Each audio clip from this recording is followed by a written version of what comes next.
Boa noite.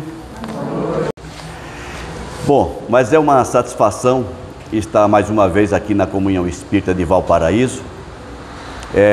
Como a Sandra lembrou, estamos em aniversário, 20 anos de existência, e cada vez que eu ouço isso eu me alegro, porque eu tive a honra, como falei no ano passado, de estar aqui nos primeiros momentos desta casa, quando o seu Elias, o saudoso Elias, iniciou as atividades da Comunhão Espírita. A primeira palestra que eu fiz aqui foi emblemática, era uma espécie de uma calçada, uma meia água, que fala, uma cobertura assim, com tudo em aberto. E eu não sei se a palestra foi muito ruim, mas o céu chorou naquele dia. Muita água. E no meio da palestra a gente teve que se albergar no pé da parede e não parava de chover, mas foi assim que foi feita essa palestra. Se não me engano, foi a primeira palestra que eu fiz aqui na Comunhão Espírita de Valparaíso. E de lá para cá tenho tido a honra de continuar contribuindo, participando desta casa que sempre me alegra pela maneira como está sendo conduzida, pela frequência de vocês, pelo cumprimento do papel que lhe cabe como uma casa de divulgação espírita, uma casa de divulgação dos Evangelhos de Jesus, uma casa de oração, de trabalho e de aprendizado. Então, não só a casa, mas todos vocês, todos nós estamos de parabéns pela insistência, pela manutenção dessa ideia que já vai 20 anos, já se vão 20 anos e certamente não tem data para acabar. É isso.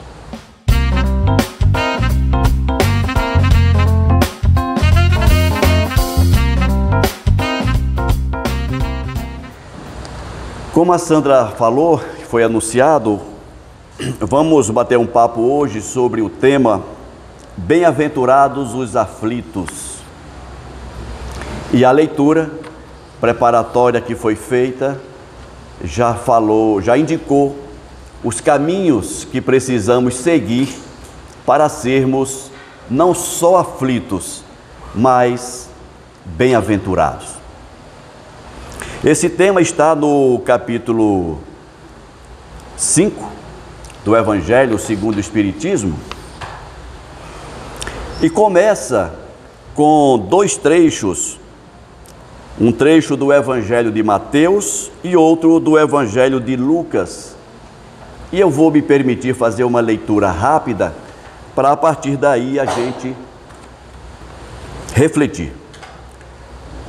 No Evangelho de Mateus consta assim: Bem-aventurados os que choram, pois serão consolados.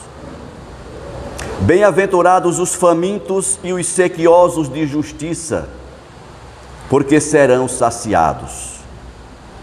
Bem-aventurados os que sofrem perseguição pela justiça, porque deles é o reino dos céus. Em Lucas está escrito: Bem-aventurados todos vós, pobres, porque vosso é o reino dos céus. Bem-aventurados vós que agora tendes fome, porque sereis saciados. Ditosos sois vós que agora chorais, porque rireis. Mas ai de vós, ricos, que tendes no mundo a vossa consolação. Ai de vós que estáis saciados, porque tereis fome.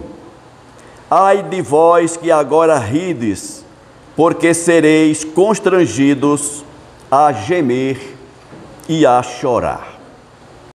A leitura bíblica, a leitura dos evangelhos, ao mesmo tempo que é uma bênção de iluminação para os nossos caminhos, pode ser também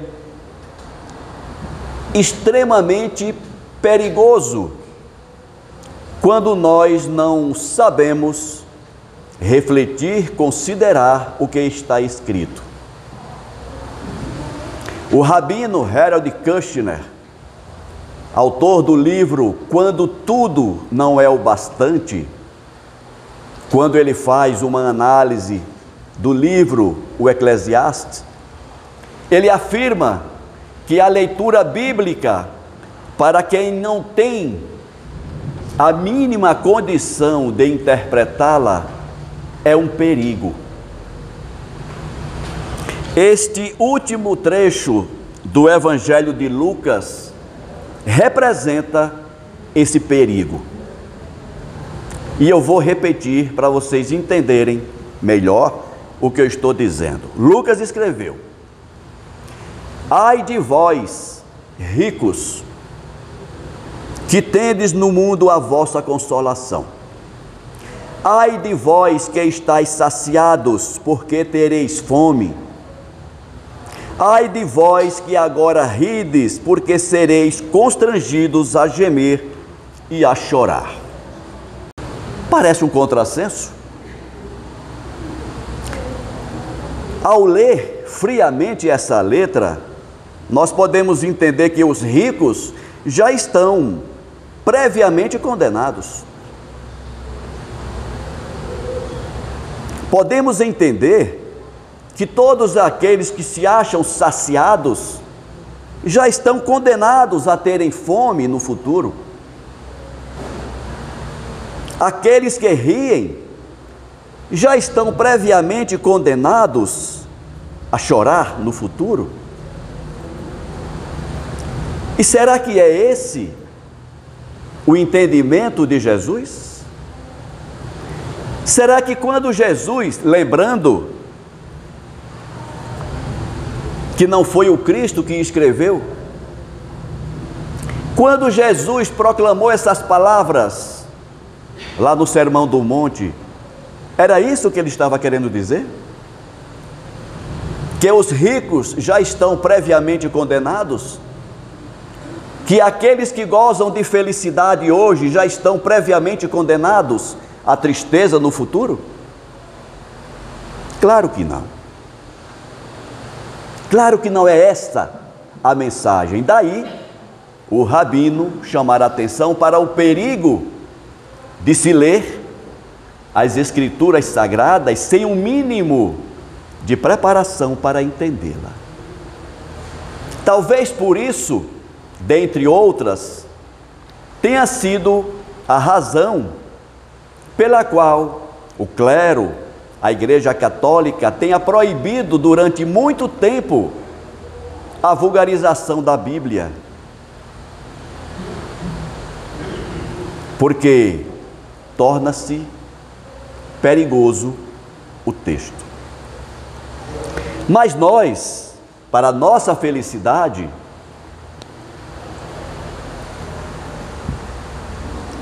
a doutrina espírita, os espíritos da codificação vieram em nosso socorro para nos esclarecer da mensagem trazida nos evangelhos e nos preparar para que nós possamos lê-los sem nos contradizermos. No mesmo capítulo, quando os espíritos consideram as causas atuais das aflições, causas dos aflitos, motivadores dos aflitos, nos chama a atenção para o fato de que todas as nossas aflições, elas não são causadas pelo fato de sermos ricos ou pobres, pelo fato de sermos mais ou menos felizes do que outrem, pelo fato de estarmos mais ou menos saciados do que outrem. O fato de sermos hoje mais aquinhoados de bens materiais, ou menos, é uma questão que vamos encontrar resposta no nosso passado e também no nosso futuro, considerando a destinação da vida neste planeta. Causas das atuais aflições. Por que nós sofremos hoje? Qualquer que seja o sofrimento. Já aprendemos com a doutrina espírita que uma das leis que regem o processo de evolução espiritual no universo, uma das leis, é a lei de causa e efeito. Para cada causa haverá um efeito. Consequentemente, para todo efeito haverá uma causa. Os nossos sofrimentos de hoje são o efeito de uma causa produzida no passado. E quando nós consideramos de início essa lei, nós já nos colocamos na posição de analisar os nossos sofrimentos atuais, tentando encontrar uma causa que justifique essas aflições. Durante muito tempo, nós dissemos que era a vontade de Deus. Quantas vezes, ora, eu sofro assim porque é a vontade de Deus. Quantas vezes e por quanto tempo nós não acreditamos que Deus, de alguma forma, estava nos castigando? Ainda acreditamos nisso hoje? Ainda acreditamos que Deus nos castiga? Não mais. Passamos desse tempo. Hoje nós já sabemos que as nossas aflições atuais foram causadas por nós mesmos no passado, pelas decisões tomadas, pelas escolhas feitas. Assim como na justiça humana, um juiz não absolve um réu pelo simples fato de ele dizer que desconhecia aquela lei. Isso não acontece. Se nós cometermos uma infração penal, formos levados ao juiz e a gente disser: doutor, me desculpe, mas eu não sabia dessa lei, eu não conhecia essa lei. O juiz não vai nos absolver por isso.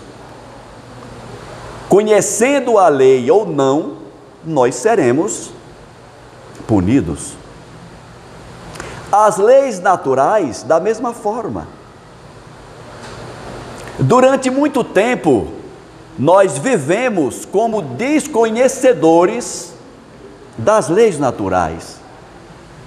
E talvez também por conta disso, a infringimos muitas e muitas vezes, por desconhecimento.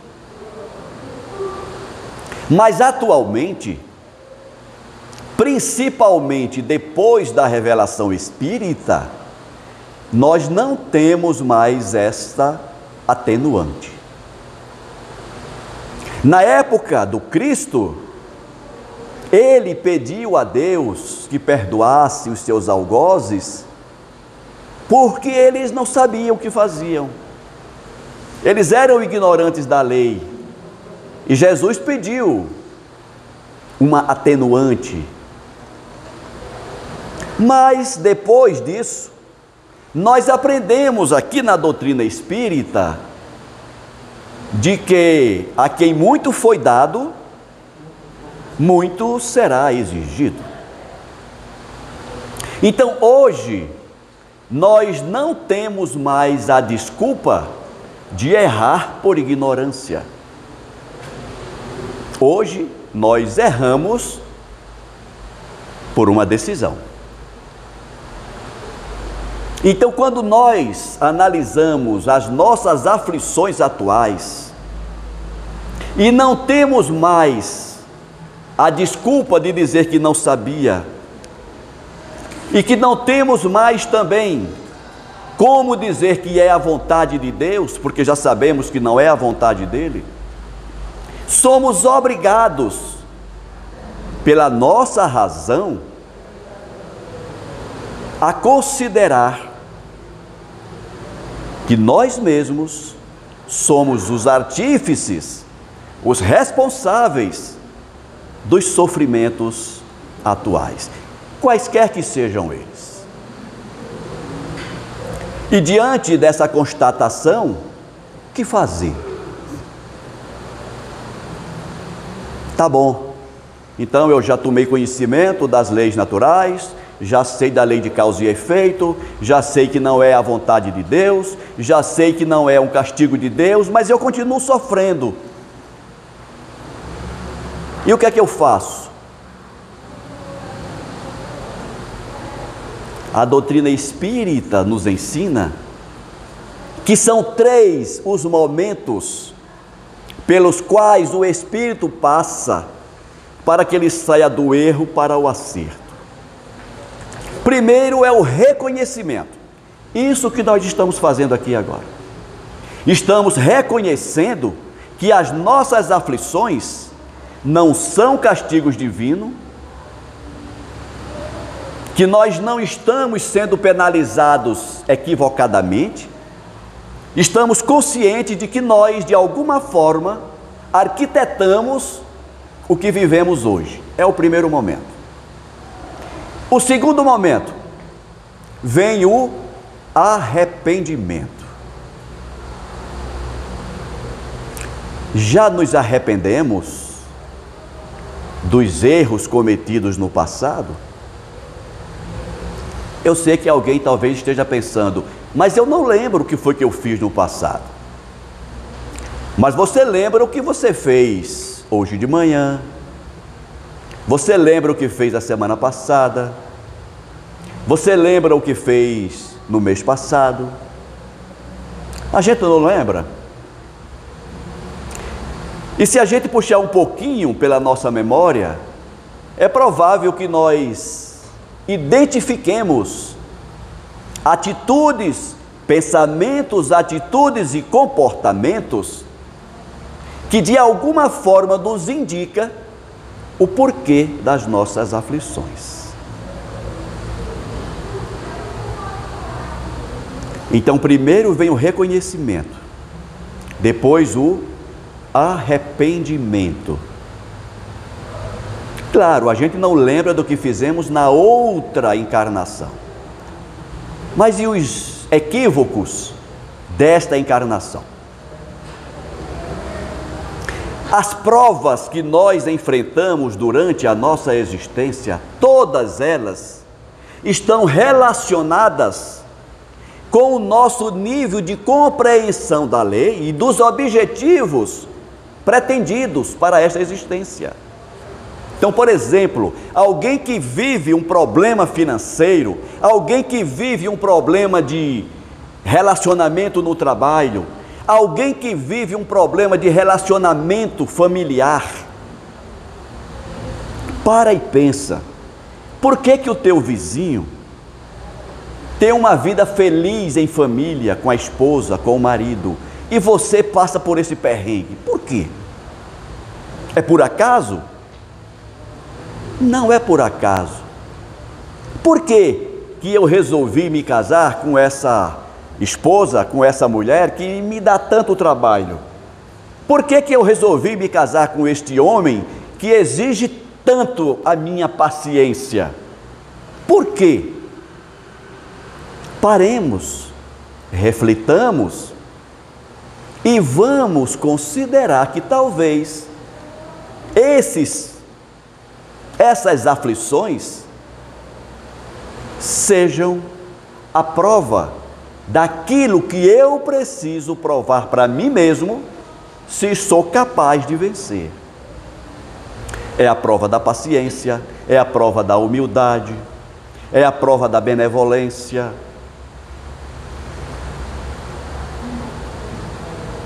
Por que tem pessoas que andam na rua e não são incomodadas por ninguém lhe pedindo alguma coisa? Mas já perceberam que tem gente que coloca o pé na rua, aparece alguém para pedir alguma coisa? Por que será? Por que será que as pessoas me demandam tanto? Será que não é uma forma de provar a minha benevolência para com os mais necessitados?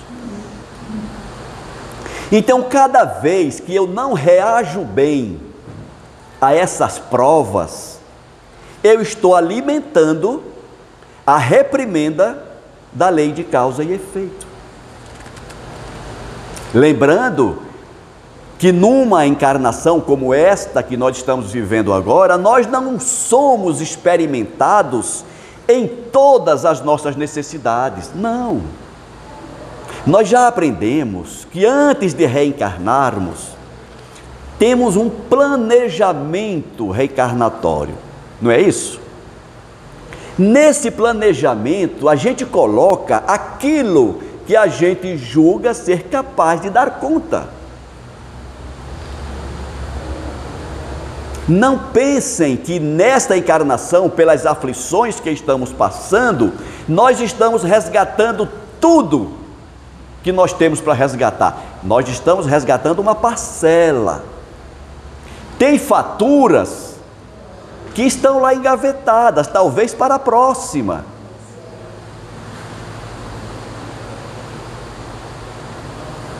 Então, alguns estão resgatando a fatura no campo da saúde física, outros estão resgatando a fatura no campo do relacionamento conjugal, outros estão resgatando a fatura no campo, no relacionamento no trabalho, e por aí vai.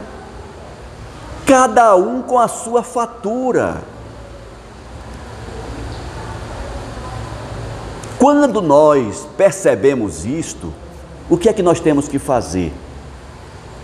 Aqui eu vou até antecipar um pouco. Motivos da resignação. Bem-aventurados os aflitos, pois serão consolados.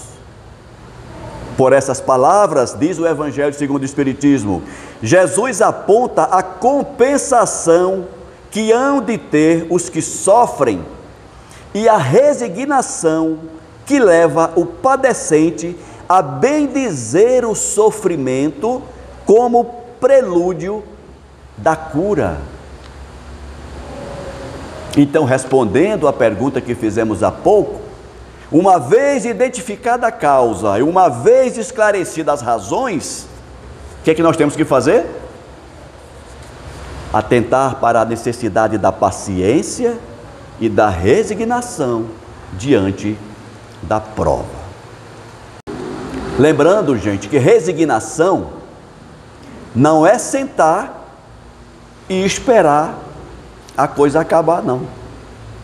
Resignação é você não exaltar-se contra aquela experiência, mas não desistir de tentar resolvê-la. Ora, digamos que eu tenha um problema na área financeira, tenho muito problema nessa área. Eu assisti uma palestra lá na Comunhão Espírita de Valparaíso e eu descobri que isso é kármico. Eu estou passando por esse problema porque é em função do mau uso que eu fiz dos recursos que eu tinha na outra encarnação. Então, eu vou sentar em casa e vou passar fome, porque faz parte da minha prova. Não é isso. Isso não é resignação. Isso é desistência diante da prova que você está passando.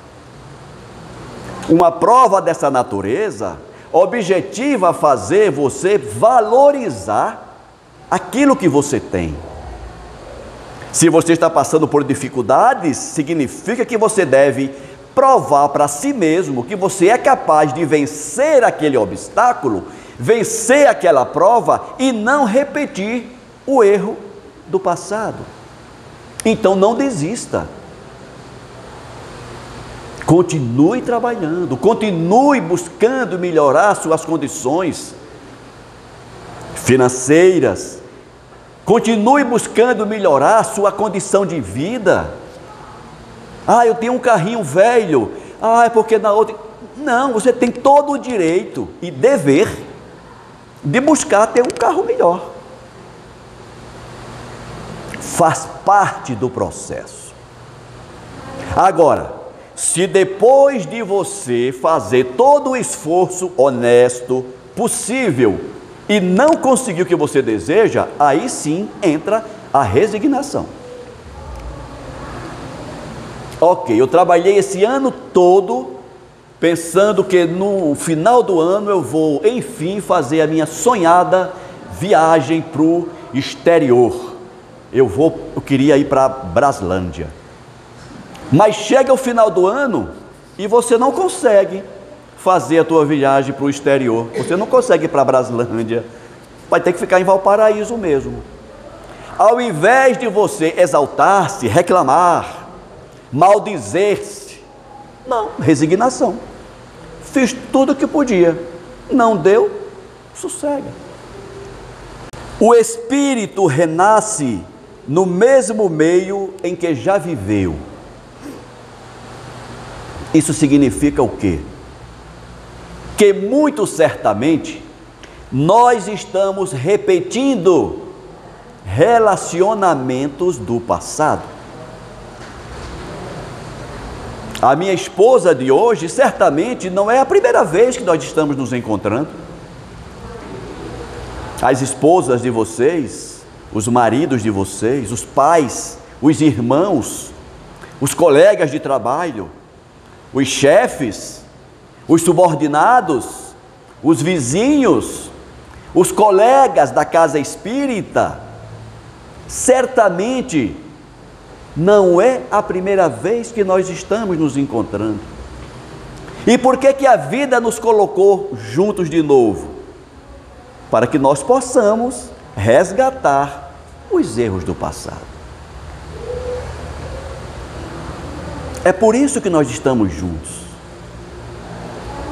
Apesar de, nesta encarnação, nós não nos reconhecermos uns aos outros, mas certamente nós temos débitos uns com os outros.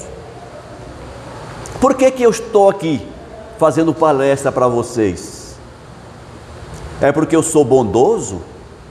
É porque eu sou uma alma nobre que veio aqui semear bênçãos para vocês? Certamente que não. Tem nada de nobreza em palestrante espírita. O que tem muito em palestrante espírita, em trabalhador espírita, é débitos. Vou contar para vocês um sonho que eu tive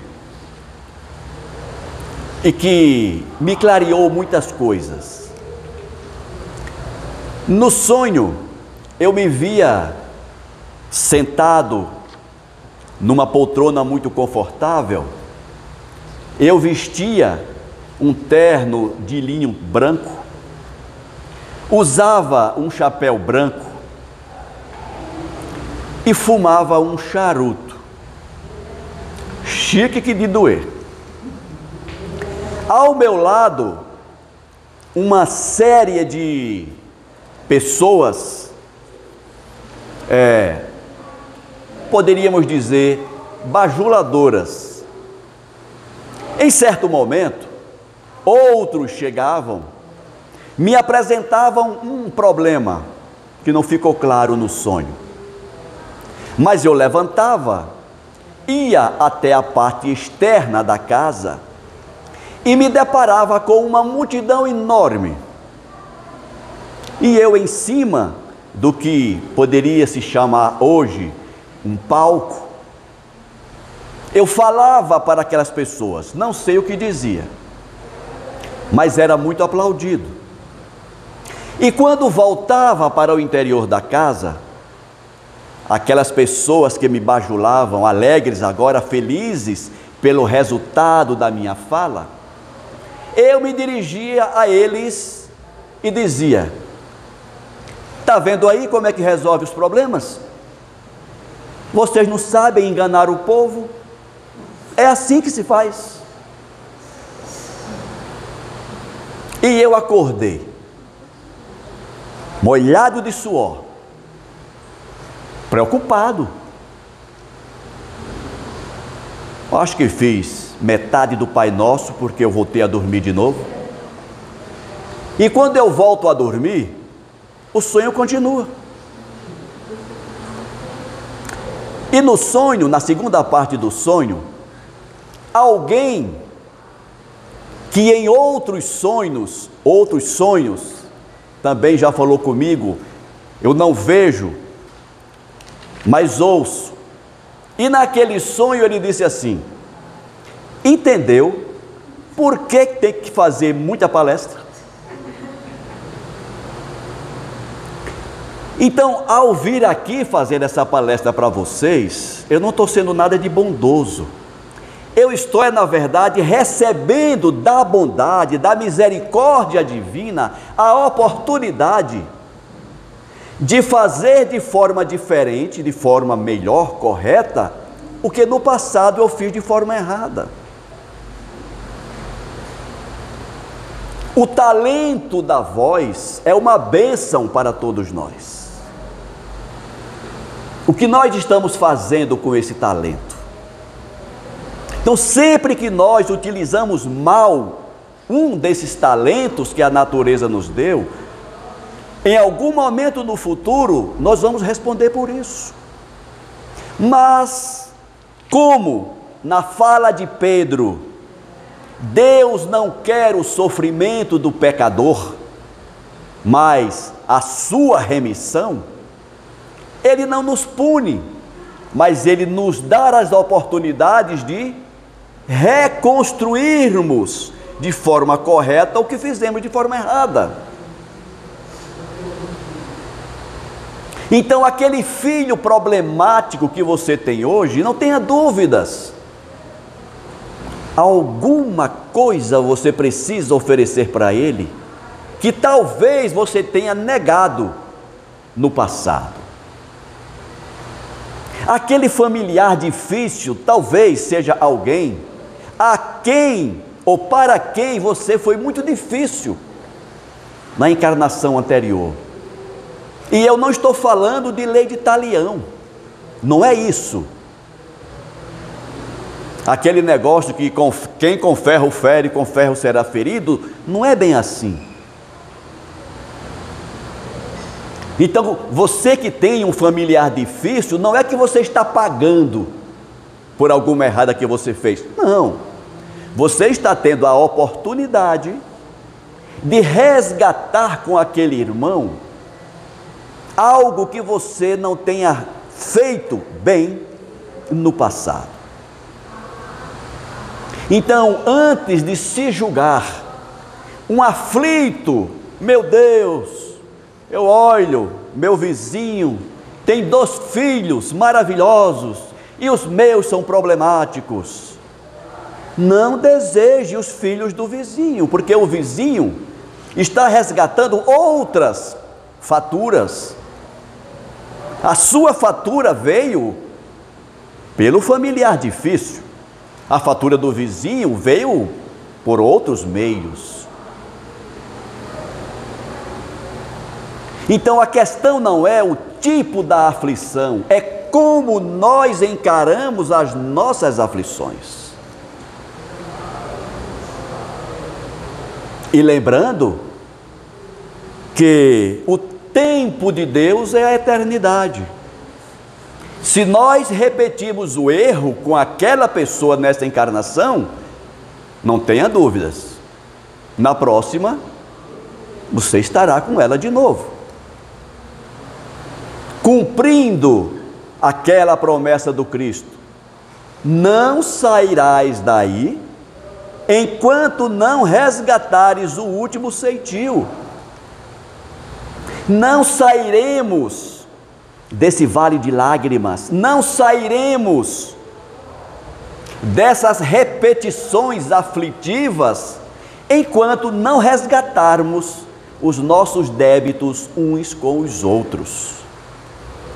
Por isso que no Evangelho segundo o Espiritismo ressalta a importância e a necessidade da paciência e da resignação.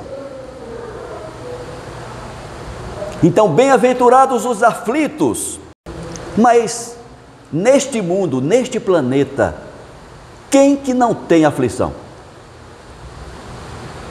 Quem que não vive aflições nesta vida?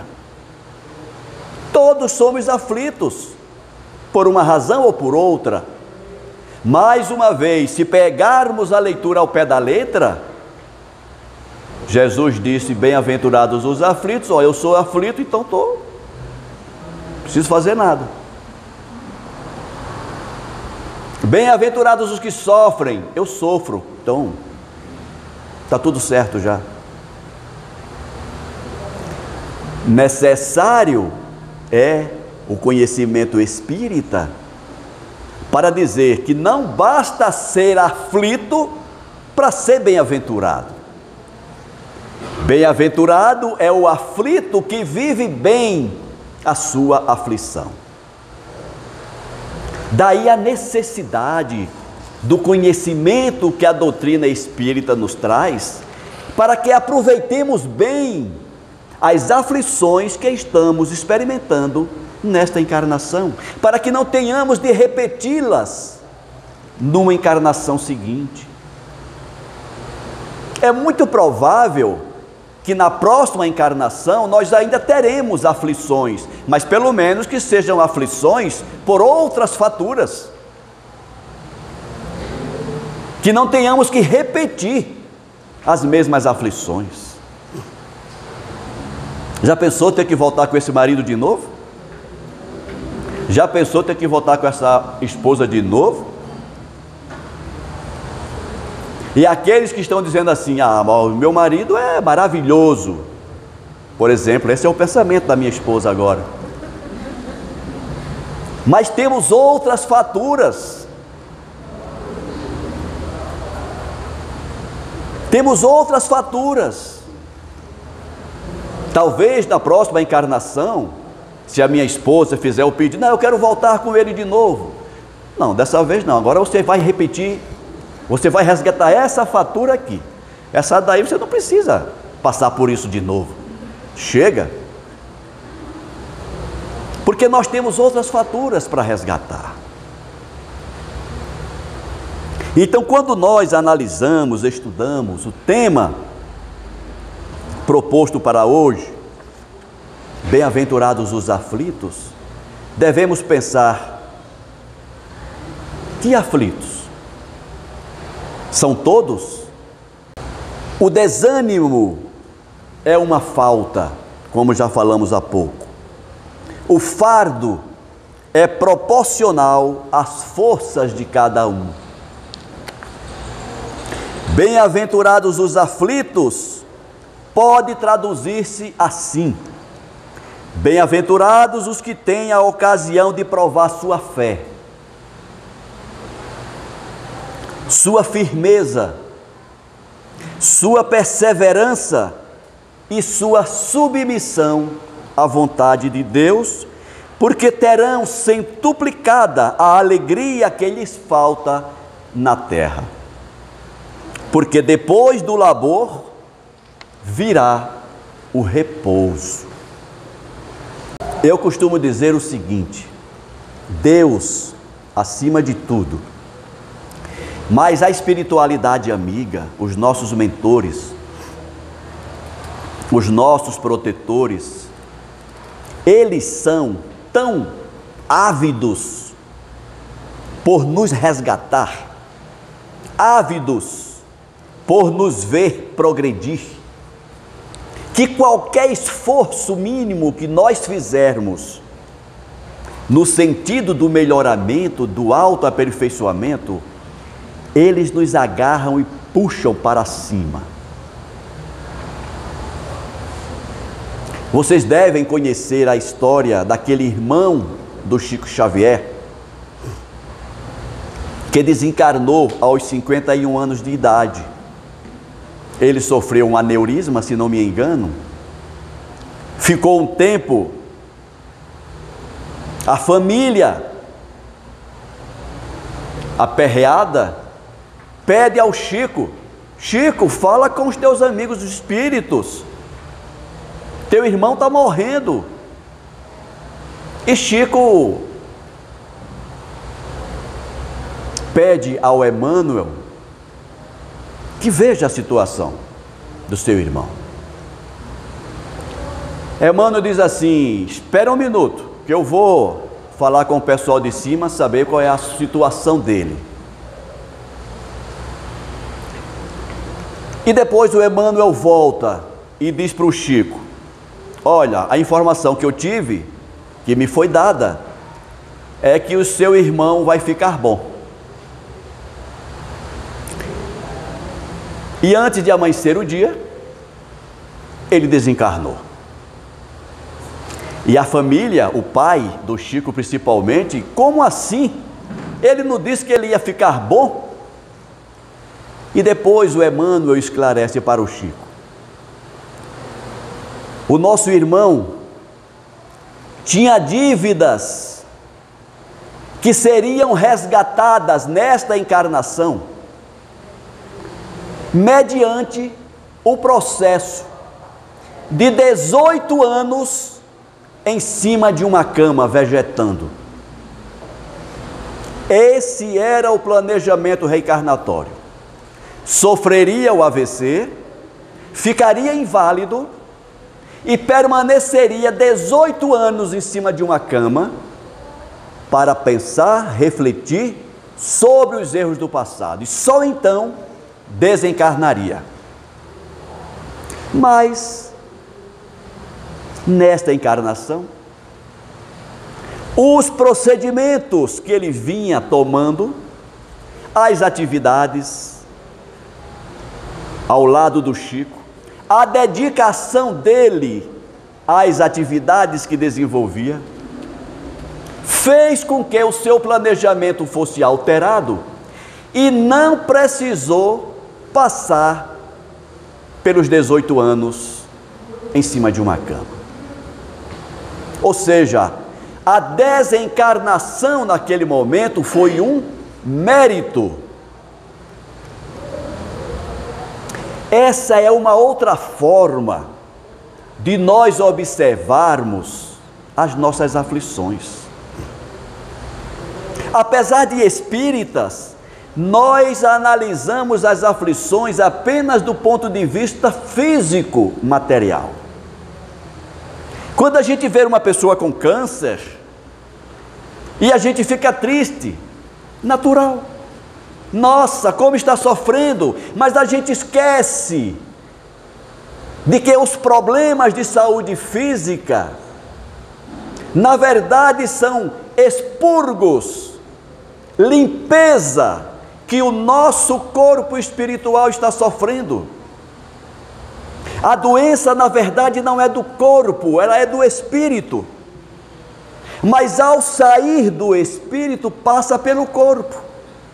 Ao expurgarmos as nossas mazelas espirituais, passam essas mazelas pelo corpo físico, que reflete as mazelas que tínhamos em nós. Mas nós, mesmo espíritas, ainda não o vemos dessa forma. Então, muitas vezes, nós ainda ouvimos de espíritas: mas é uma pessoa tão boa, faz tanto bem, por que que Deus permite isso? Eu imagino Deus ouvindo uma pergunta dessa, ele deve coçar a cabeça e dizer: o que é que eu faço com esses meninos? Tanta informação que ele já tem e ainda faz uma pergunta dessa. Então, gente, lembrando aquela fala de Pedro, se não me engano, em sua primeira carta aos Romanos, quando ele diz: o amor cobre a multidão de pecados. Essa é a senha. Essa é a senha para que a nossa reencarnação atual seja de sucesso. Considerarmos as nossas aflições, ok, causas pretéritas, está submetida à lei de causa e efeito, não é castigo de Deus, é oportunidade de reflexão para que eu me melhore, ok, sabendo disso, paciência e resignação. E pegando a senha que o Pedro nos deu, o amor cobre a multidão de pecados, devemos amar. E o que é amar? O Paulo de Tarso traduziu bem o que é o amar. Amar pode ser traduzido simplesmente pela prática da caridade. Tanto que ele diz, o que é a caridade? É o amor em ação. Amar é isso, é a prática constante da caridade. E o que é a prática da caridade? É dar cesta básica? É só isso? Não. A caridade material é a mais fácil de ser praticada. Agora, a caridade que é praticada por intermédio da paciência com aqueles que nos afligem, é caridade. A paciência de suportar aquele irmão, aquela irmã, qualquer que seja a função social que ele tenha na nossa vida, quer seja como marido, como mulher, como filho, como cunhado, como sogra, como amigo, como chefe, como subordinado, o pipoqueiro da rua, o sorveteiro, o padeiro, aquela pessoa que te atende mal na farmácia. Tudo isso são oportunidades que a vida está nos dando para que nós pratiquemos a caridade. Aquela vizinha que chega no momento mais inoportuno, mas ela quer conversar com você, ela quer contar alguma coisa, e você lhe empresta o ouvido, porque você sabe que ela é necessitada disso, ela não tem ninguém para conversar. Então ela elegeu você para ser o ouvido dela. Tudo isso são formas de praticarmos a caridade. E os contadores lá em cima estão anotando. Então, aquela doença que você teria, talvez não tenha, porque você já aprendeu a lição. E como eu falei agora há pouco, Deus não quer o nosso sofrimento, Ele quer apenas que nós aprendamos a lição. No momento que a gente aprende a lição, não precisa passar pelo sofrimento. Por isso que Jesus aboliu a lei de talião. Pela lei de talião não, fez, vai sofrer, não tem jeito. Jesus diz, não gente, você só vai sofrer se você não se refazer dos vícios. Me encaminhando para o final da nossa fala, vamos pensar sobre isso. Este é um planeta de aflições. Todos que reencarnam aqui passam por aflições. Todos. Nós somos os aflitos a quem Jesus se dirigiu. Mas Ele não quer que nós nos aflijamos eternamente. Por isso que Ele deixou a sua mensagem.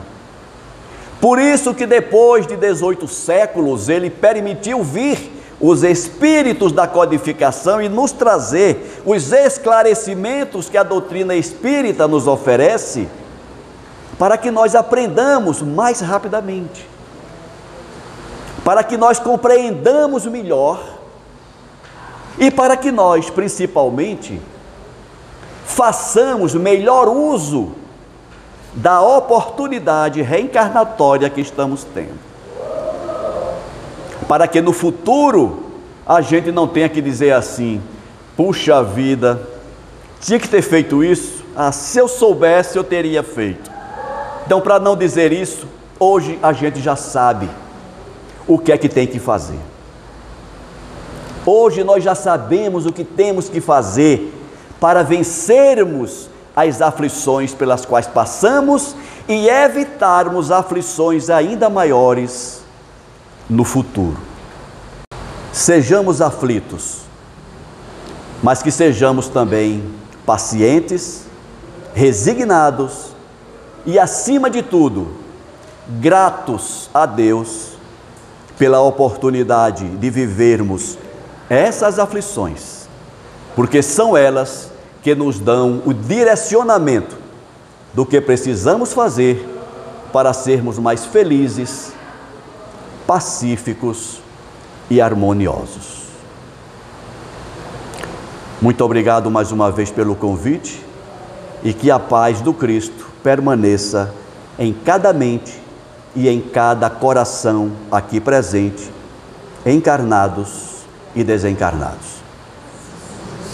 Muito obrigado.